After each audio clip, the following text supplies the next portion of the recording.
Bem-vindos. A gente está montando aqui uma super revisão para vocês, tá? E aí a gente fez uma seleção das questões que já foram apresentadas nas provas dos Enems anteriores, de filosofia, sociologia, história do Brasil. Meu nome é o professor Márcio Miquiles. Vamos junto nessa caminhada, gente. Ó, diz assim nessa questão de 2018. Questão recorrente nas provas do Enem sobre o surgimento da filosofia, tá? Nós nos deparamos com sucessivas questões sobre essa temática e recomendo sempre que você olhe tanto para o surgimento da filosofia como para o surgimento da sociologia. O filósofo reconhece pela posse inseparável do gosto, da evidência e do sentido da ambiguidade. Quando se limita a suportar a ambiguidade, esta se chama equívoco. Sempre aconteceu que mesmo aqueles que pretenderam construir uma filosofia absolutamente positiva só conseguiram ser filósofos na medida em que simultaneamente se recusaram o direito de se instalar no saber absoluto.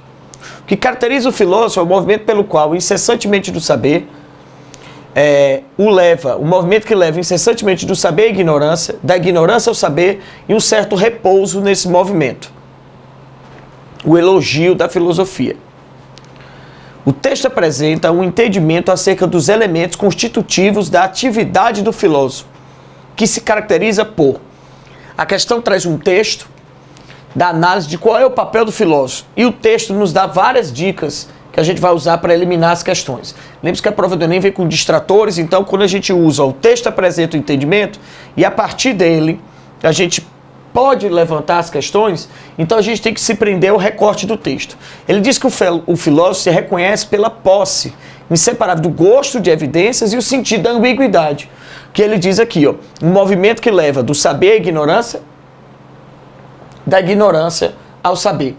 Erra aquele que acha que existe um saber absoluto. Esse filósofo que procura o saber absoluto, ele acaba nunca conseguindo a verdadeira condição da razão, porque o que caracteriza a filosofia é esse movimento que ele diz no texto. Aí ele diz no item A: reunir os antagonismos das opiniões ao método dialético. Só que o antagonismo da opinião ao método dialético é uma das coisas que está aqui no texto, mas não fala sobre a questão do rigor, da necessidade de você ter esse movimento constante. A dialética faz essa pergunta das oposições. O item A é um item que tem forte tendência aos alunos marcarem, mas ele não tem uma resposta completa sobre a questão. Mas ele fala sobre essa questão da dialética que tem aqui no texto. Ajustar a clareza do conhecimento ao inatismo da ideia. A ideia não vem inata. A gente desenvolve a ideia. Então o item B é completamente falso. O inatismo da ideia é como se ela já existisse, então a gente consegue ver com clareza essa ideia. E não é isso que o texto fala. Ele diz que a gente tem que buscar um movimento constante de ignorância, saber, saber, ignorância. Então a história desse texto fala que a ideia não é inata. O B está falso. Associar a certeza do intelecto à imutabilidade da verdade. Completamente absurdo o item, hein? Ele fala sobre o movimento constante. E você fala aqui que ele é imutável, que a verdade é imutável, o conhecimento é imutável, você não lê o texto. Conciliar o rigor da investigação com a inquietude do questionamento. Existe uma inquietude? Sim, que ele chama no texto de movimento incessante. Da ignorância, o saber, do saber, a ignorância. Compatibilizar a estrutura do pensamento aos princípios fundamentais.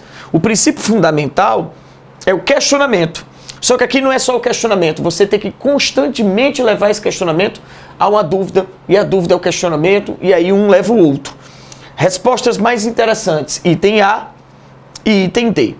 Mas qual desses dois itens nos trazem uma resposta mais completa? O item D, quando ele diz que a gente concilia o rigor da investigação com a inquietude do questionamento. A inquietude é apresentada aqui, no gosto da evidência, e nesse sentido da ambiguidade que fica constantemente te levando a esse movimento de pergunta e resposta.